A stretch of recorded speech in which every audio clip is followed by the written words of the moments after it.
অপূর্ব সুন্দর একজন মহামানবের কথা আছে, ইউসুফ আলাইহিস সালাম। আমরা সূরা ইউসুফ পড়তে শিখি নাই এখনো। আমরা সবাই মনে করি সূরা ইউসুফ মানে হচ্ছে ইউসুফ জুলাইখার প্রেম কাহিনী, আমরা এটাই মনে করি। সূরা ইউসুফকে আল্লাহ পাক সবচেয়ে শ্রেষ্ঠ উপন্যাস বলেছেন, আহসানুল কসাস। একটু গভীরভাবে পড়ে দেখবেন অর্থগুলো। এটা ইউসুফ জুলাইখার প্রেম কাহিনী নয়, এটা ইউসুফ আলাইহিস সালামের সাথে তার বাবার মহব্বতের কাহিনী। এটা পিতা আর সন্তানের মহব্বতের কাহিনী। এত মহব্বত যে সন্তান 20 বছর আগে হারিয়ে গেছে, যে সন্তান কূপ থেকে রাজপ্রাসাদে, রাজপ্রাসাদ থেকে জেলখানায়, জেলখানা থেকে আবার মিশরের গভর্নমেন্ট মানে পলিটিক্যাল পাওয়ার এসেছেন। বাবা কিন্তু এটা জানেন না, কিন্তু সন্তান যখন একটা জামা পাঠিয়ে দিচ্ছে, জামা, এই কমিজটা নিয়ে যাও, আমার বাবার চোখে দিও, বাবা দৃষ্টি ফিরে পাবে। ওই কমিজ নিয়ে যখন কিছু মানুষ আসছে তার বাসার সামনে, তিনি বলছেন, ইন্নী লাআজিদু রিহা ইউসুফ, আমি আল্লাহর কসম ইউসুফের গন্ধ পাচ্ছি। এটা মারা বুঝতে পারবেন, সন্তানের গন্ধ পাওয়া যায়। বাবারা বুঝবো, সন্তান মায়েদের আমাদের ছেলে মেয়েদের গন্ধ আমরা বুঝি, এটা আমার ছেলের গন্ধ, এটা মেয়ের গন্ধ। ইউসুফ আলাইহিস সালামের কামিজ আসছে 1200 মাইল দূর থেকে, আরো বেশি বা কম হবে, আর এখানে তার বাবা গন্ধ পাচ্ছেন। মোহাম্মত, এই কথাটা, এই আয়াতটা আসলেই চোখ দিয়ে পানি বের হয়ে যাবে।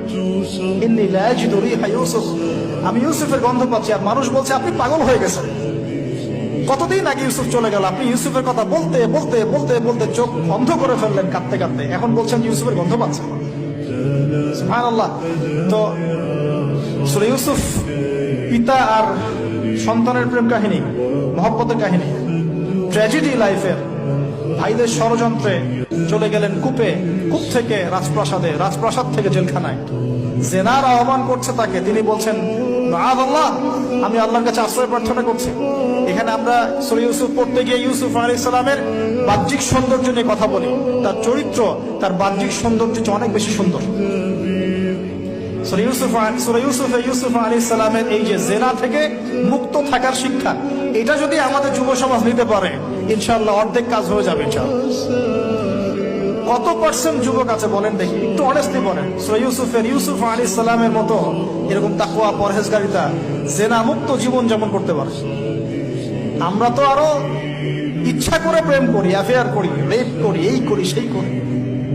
আর তাকে অফার করা হচ্ছে সম্ভ্রান্ত পরিবারের একজন রাজার স্ত্রী। ক্বালাত হাইতা লাক ক্বালা মাআযাল্লাহ। তাহলে এই মহামানব জীবন থেকে শিক্ষা আছে। আরেকটা বিষয় আছে, রুইয়াল হক, এখানে সত্য স্বপ্নের কথা আছে। তাই যারা বেশি পরহেজগার হবেন, আপনারা কিন্তু সত্য স্বপ্ন দেখবেন এবং স্বপ্নের সত্যতা ডিনাই করবেন না। শেষ জামানায় মুমিনের স্বপ্ন বেশি বেশি সত্য হবে। যদি সত্য স্বপ্ন দেখেন, ভালো স্বপ্ন দেখেন, প্রিয়জন, কোন প্রিয় মানুষকে বলবেন। যদি দুঃস্বপ্ন দেখেন, খারাপ স্বপ্ন দেখেন, কাউকে বলতে যাবেন। এখানে পড়লে আপনি দেখবেন কাফেরের স্বপ্ন সত্যি হয়েছে। আরেকটা স্ট্র্যাটেজি আছে সূরা ইউসুফের, এর আগে একটা লেকচারে বলেছিলাম। ইউসুফ আলাইহিস সালাম এমন অর্থনৈতিক পরিকল্পনা গ্রহণ করেছিলেন, যার ফলশ্রুতিতে মিশরের লক্ষ লক্ষ মানুষ দুর্ভিক্ষ থেকে বেঁচে গেছে। তাহলে এখনকার আমাদের পারিবারিক ক্ষেত্রেই হোক, সোশ্যাল বা ওয়ার্ল্ড অ্যাফেয়ার্সই হোক, ওই ইকোনমিক পলিসি যদি লঞ্চ করা যায়, ইনশাআল্লাহ তাআলা দেখবেন জনগণ না খেয়ে মরবে না। আর এই কথাটা আমি সবাইকে বোঝাতে পারি, বাংলাদেশের মানুষকে বোঝাতে পারি না। কারণ ইউসুফ আলাইহিস সালাম এখানে